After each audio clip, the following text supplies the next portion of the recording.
Welcome, everyone. I'm glad you could join us for today. This program is Building Financial Stability, which is being presented as part of Money Smart Week.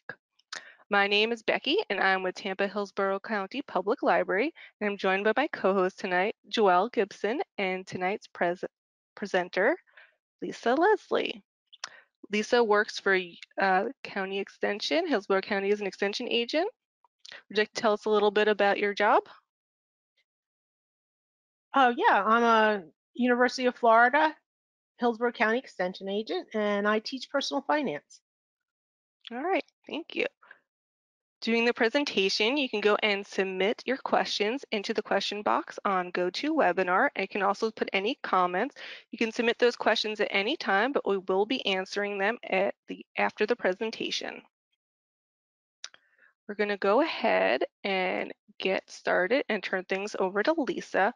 We will be turning off our cameras for the presentation so that you can better see the PowerPoint. Okay, all right, everybody. Again, I'm Lisa Leslie. I'm with, as I said, with the extension. I have a certified financial planner and accredited financial counselor credential. Those are just to help me better. I don't sell my services. I just work for Hillsborough County and the University of Florida, and just wanted to be more knowledgeable. So that's why. And if has anybody heard of the University of Florida IFAS Extension? We're a partnership between the University of Florida and county governments, 67 counties in Florida, and they all have an extension presence. Here in Hillsborough County, our program areas are family and consumer sciences. As I mentioned, I teach personal finance. We also have nutrition, 4-H, horticulture, and agricultural programs. Within Extension Personal Financial Education, we have a very comprehensive program area. We can cover everything from budgeting to estate planning, and it is unbiased education to help people reach their goals. So a great place to get information before you try to navigate our complicated marketplace of, all kinds of things, from healthcare to insurance to credit, the whole gamut. We do help people like group learning events like this all together in a webinar or even occasionally in person. We also have Canvas online classes, which you can do at your own pace. I also offer one-on-one financial mentoring. So after this, if you want a one-on-one session, just reach out. And just got finished helping people complete their taxes.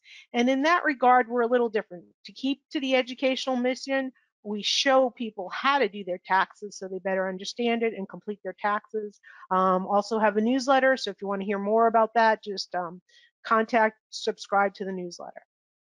This webinar is a group education session, so it's going to be for a group. If you have, everybody's situation is unique, so it's not going to address specifics. Like Rebecca said, put questions in the chat box, but if you have a really specific question, go ahead and contact me later on. So today we had a pretty ambitious agenda.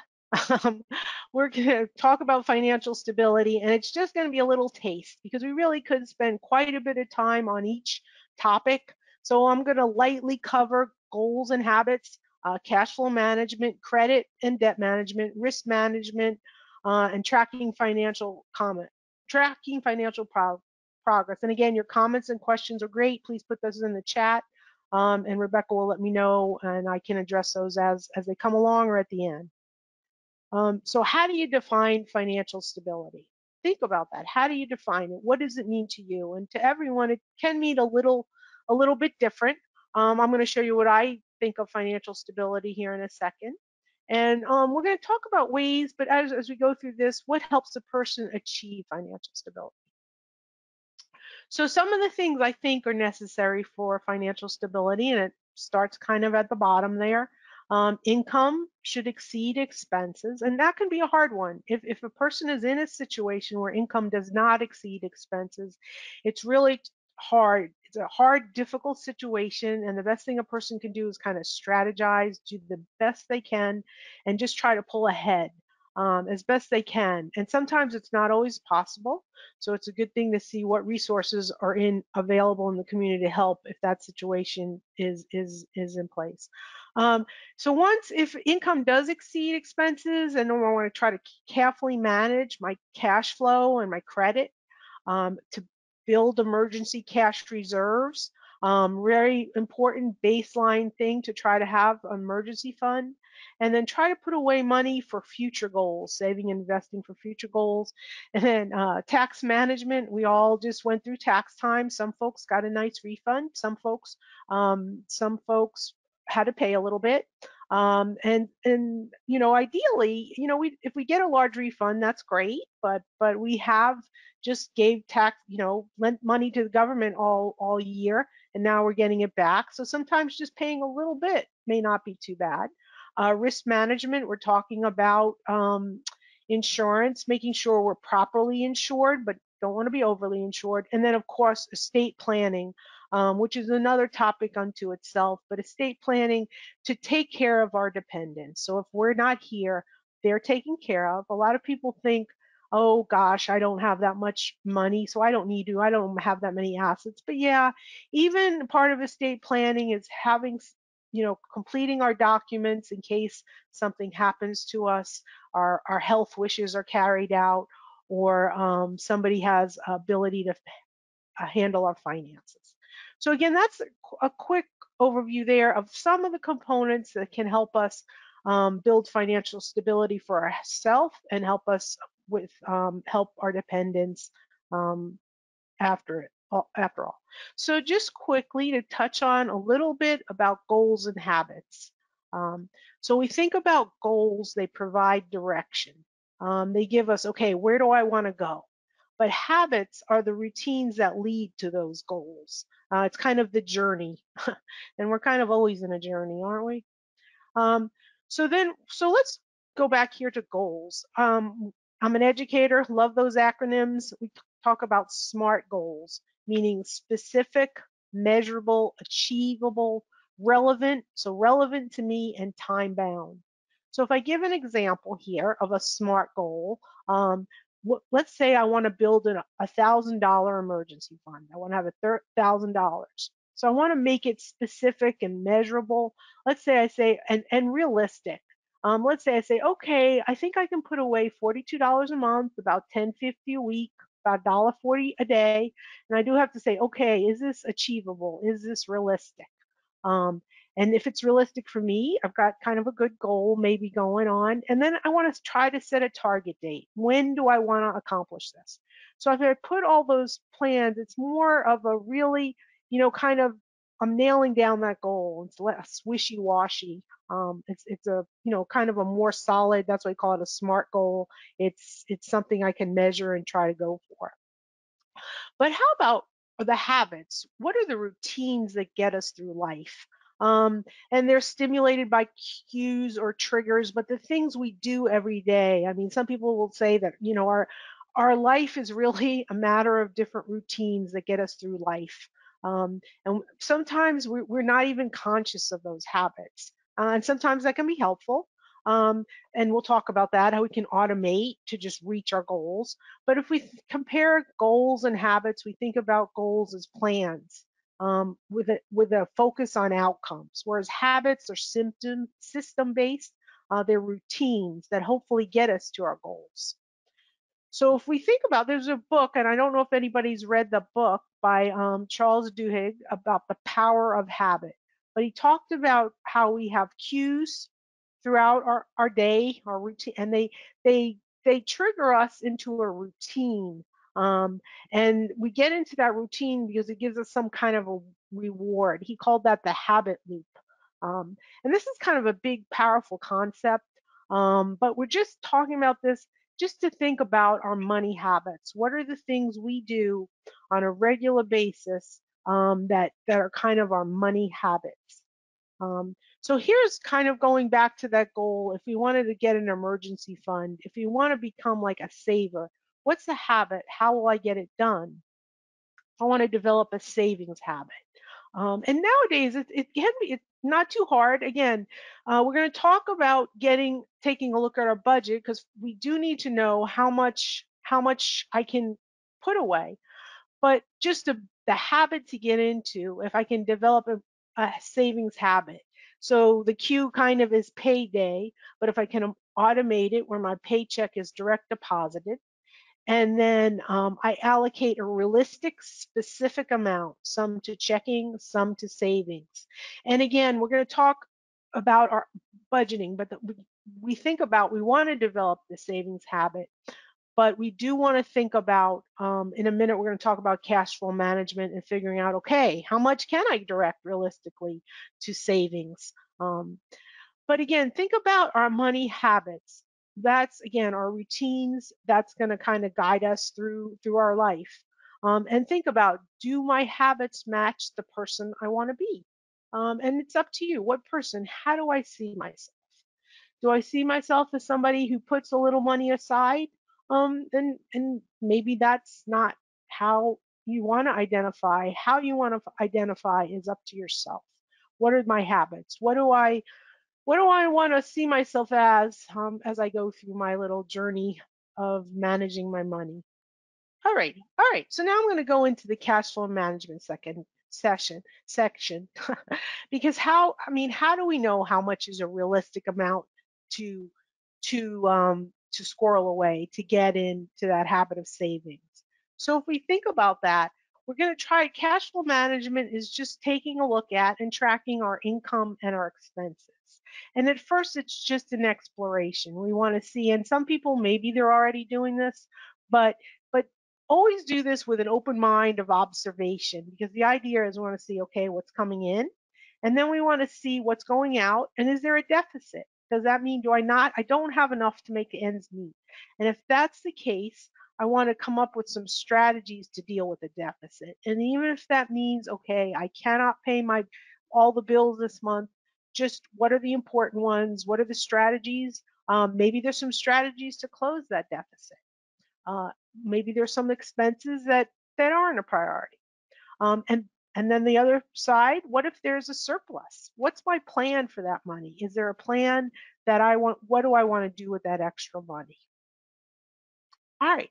So when I'm thinking about the cash flow management, I want to develop a budget. I want to think about my income.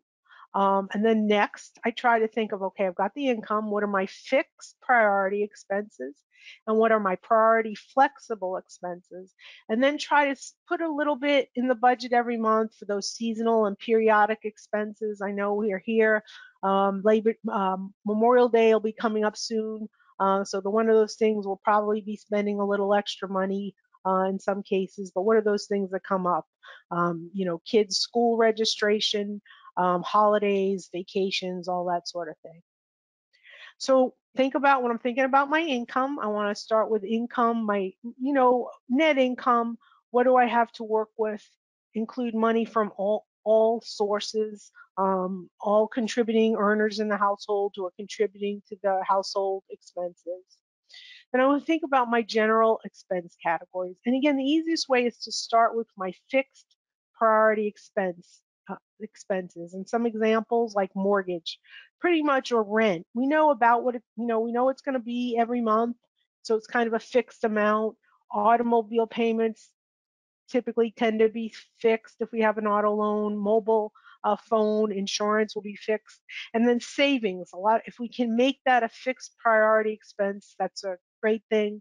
But we do want to take a look at what are our necessities first, what are our essentials in the fixed, and then also the flexible. So things like utilities, my goodness, they are certainly important: food, gasoline, personal care, clothes, but those may fluctuate a bit. So once we get an idea of the fixed, then we can see, okay, what's next? How much do we have that we can allocate more to those things that vary a bit?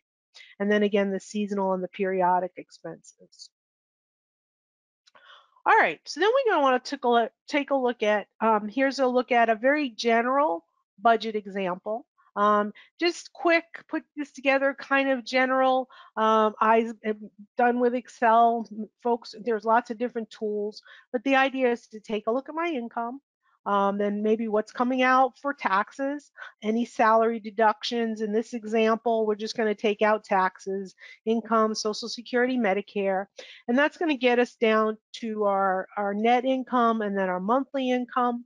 And then I'm going to compare that, as you see here in the slide, to my expenses. and I come up with total expenses for the month here in this just fictional example of $3,785.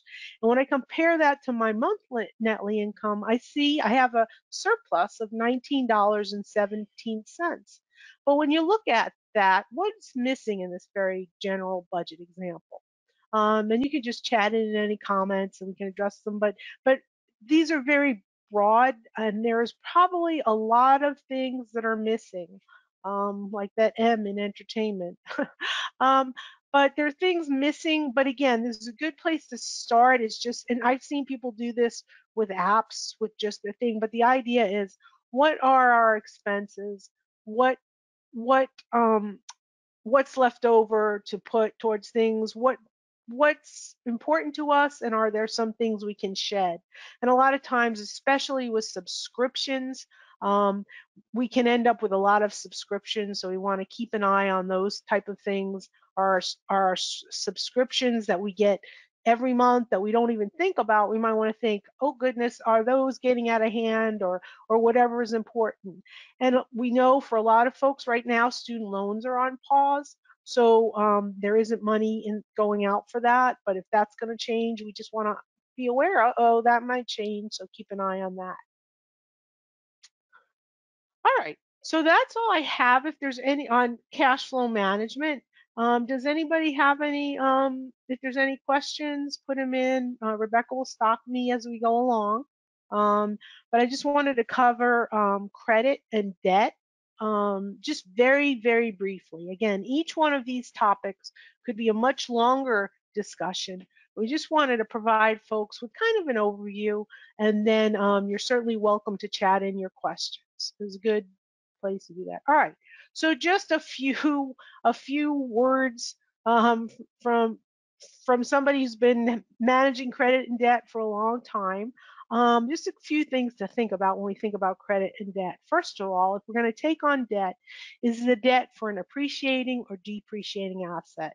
So in other words, when I get my auto loan, I know I got it, had bought a car, it's a new car, but is that asset going to appreciate or depreciate? It's going to depreciate. So I want to be aware of that. For instance, for that. Now, if I get a home loan, I'm aware. Okay, I'm getting a home loan, and hopefully over time, the value of that home, the value of that land, it will be appreciating.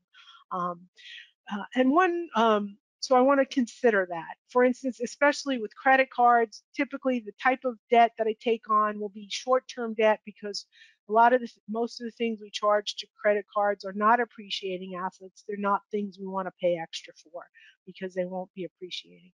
Um, and whenever possible, pay credit card balances in full each billing cycle. That is the truth. If you don't pay them in full, the interest meter is always running.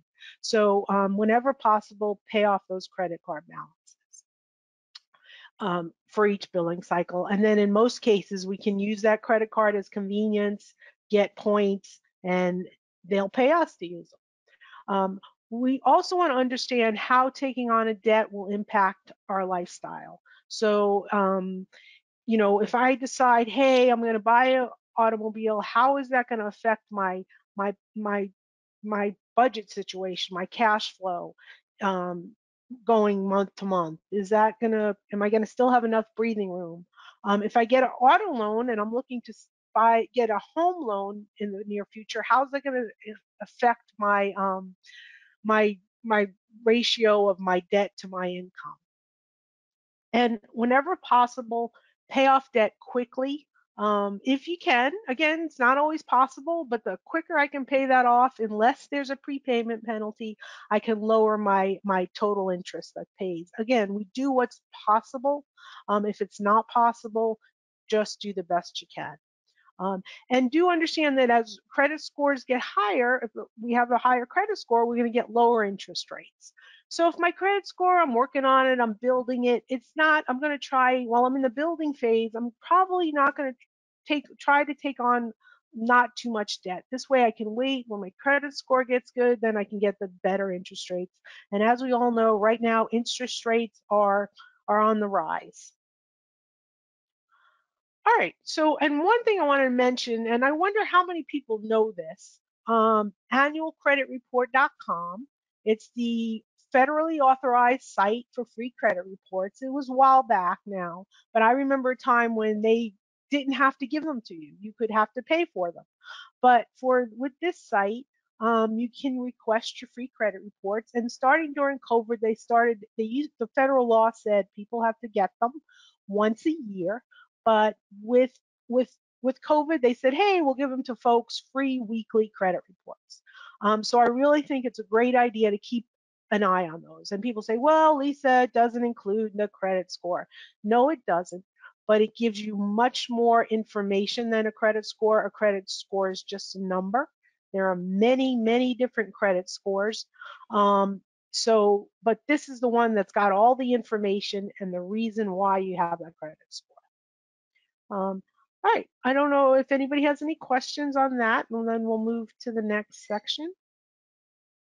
One question is it best not to have a credit card at all? Well, it depends on your situation. So for somebody, if I'm a person who, if I get a credit card, I am just gonna totally take it to the limit, and I'm always gonna be dependent. Uh, I'm gonna, if I get a credit card with $1,000 limit, I'm gonna spend up to that limit every chance I get. Um, then it's gonna be expensive. It can be expensive. But there's good things about credit cards are they can help you build credit if you pay the balances in full, and they can be a really convenient, safe way to shop. So they're safe and convenient because they come with a lot of consumer protections, but they're dangerous because they can facilitate overspending. So it's kind of like it depends on your situation. I would say if you can put yourself in control, um, credit cards are convenient and safe. So, but if it's somebody that every time I get a credit card, I'm gonna max out, then maybe it's time to hold off. So that's a very long-winded way of saying it really depends. But if you can get control, I think credit cards can be a wonderful tool. So hopefully that might have answered that. It depends. Any other questions? Yeah, one more. What can I do to raise my credit score? So there are a couple of things that go into the credit score that are very important. The first thing is paying things on time. Just establishing that record of paying thing on time. And the other thing is to um, low debt utilization. So low if paying down your debts, particularly credit card debt. So utilizing every month. I don't want to utilize meaning showing up that I am using 30% less. I want to use less than 30% of my credit card balance. So if I have that $1,000 credit card limit, I want to try my best not to charge more than $300 on that. So the big things are credit utilization and payment history. Um, and then some other things like applying, every time I apply for credit, that leads to a hard inquiry. So if I am building credit, I don't want to, if I've applied for a credit card this year, that's going to be it. I'm not going to get a lot of inquiries. So those are the biggest things. Any other questions, Rebecca? That's it for now. Alrighty. All right, so risk management, just quickly, because this means insurance. I want to protect myself from avoiding large losses, catastrophic loss. So insure against risks we cannot afford. Every time I go to the store now or buy something, hey, Lisa, you just bought an air fryer. Do you want to insure it? Well, it'd kind of be lousy if the air fryer went down, but you know what? It's not a large loss. Just be careful and be of what you're insuring against, insuring yourself for. Now, certainly, like health expenses, we want health insurance, important things against property loss, particularly an auto, a homeowner's insurance. Homeowner's insurance comes with liability protection, which can be very important. Um, Loss on our income, disability insurance. So sometimes through our job, we can get a disability insurance, which is the best way. Be careful of other offers, which can be expensive out of the workplace, and then protection for our dependents. If we have dependents, we want to think about protecting them. If something should happen, if I have children, if I have somebody who's depending on me, then it's time to think about maybe life insurance. So that's the 30-second version. Again, if anybody needs more information on this, just reach out. Was there any other questions on this section? All right. So anything, Rebecca? No, not in this section. Okay, so quickly, and this is the last section, um, tracking financial progress, and I'm kind of go quickly, just give everybody a taste. But how do we know? How am I doing financially? How do I tell that? How am I doing? What does it look like? Is it because I'm driving a big, a nice car, have a big house, and look great? Well, you really got to dig a little deeper. We want to take a look at our assets minus our liabilities, and this is not a bad thing to do annually and evaluate financial progress as we go through the life cycle. Goodness, when I was a student, it was lots of liabilities and not many variable assets. But as we go through the life cycle and we want to compare year to year, we want to kind of take a look at the things on the left, what we own, and then what we owe. And as we go through the life cycle, hopefully the stuff on the left, um, you know, is going to increase. And particularly the stuff I take a look at with the stuff that's going to appreciate. I don't worry too much about the personal property. If you saw some of my furniture, you'd understand why. But the stuff, particularly the stuff like property, investments, make sure maybe our savings account balances are getting more robust.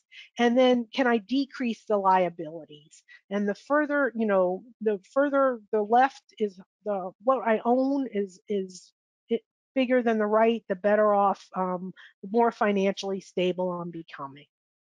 Okay, so it's been 28 minutes now. Just think about, picture your future self. Where do you want to be in 6 months, in 1 year, 2 years, 5 years?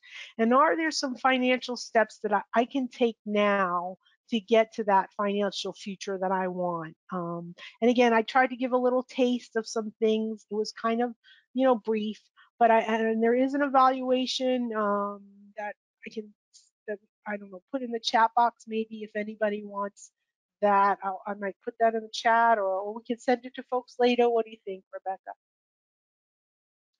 Yeah, we can send it later. Okay, Either that's one. If people want it, let us know, and we'll give it to you. okay. Great, good, sounds good. All right, so that's about all that I have. Should I go ahead and stop sharing my screen now? Sure. Okay, all right. I think I've stopped sharing. Yep, you're good. Okay. Was there any other And questions? one question about, is there a specific amount of money I should have saved in case of emergencies? Well, there's a rule of thumb. The rule of thumb says 3 to 6 months of non-discretionary mean essential, the essentials. What's my non-discretionary? And have 3 to 6 months in a safe liquid account, meaning I can get to it and get it when I need it. Just if you have fluctuating income or you work on commissions, then you may want to build a little more than the 6 months. You just want to keep on what's my situation. But the rule of thumb is 3 to 6 months of essentials. If I lost my job, I could cover essentials for 3 to 6 months. Sure. All right. Thank you. That is great. I mean, you mentioned a little bit earlier about there's different budget tools. Do you have any that you recommend? I don't, not really, because a lot of them, it Mhm. just depends on your situation. I Sure. don't, there's a lot of different tools that you can get. You can put together an Excel spreadsheet. The one thing I would say is I would say a lot of them you can get for free, but be aware they're tracking your information. So if you Mm-hmm. use something like Excel or download stuff from your current financial institutions, then you're not giving away information, or you can pay for something pay for an app, and just check what kind of information they're gathering from you. Yep, that's very helpful to know. All right, thank you so much. All right, I'm going to come back on screen now with Joelle. And Lisa, you're welcome to join us if you want. If I can figure out how to do that. Sure. All right, Joelle, do you want to tell us about our additional library resources? Okay. Well, thank you, Lisa, for answering the audience questions and introducing us to ways to build financial stability. Some of our e-resources that we have, one is Financial Planning by Choy Reneili. It's a nonfiction book that discusses how understanding and applying financial planning to your life is crucial for your mental, financial, and emotional well-being. And this is available through the Hoopla app. And then we also have Financial Adulting by Ashley Feinstein Gerstley. This book details everything you need to know about being a financially confident and conscious adult. This book is available through the Libby app. And for other ebooks or e-resources, you can check them out through our link, which is hcplc.org/ebooks.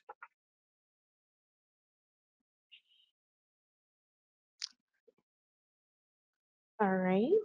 And thank you so much again, Lisa, for joining us this evening and sharing your experiences with us.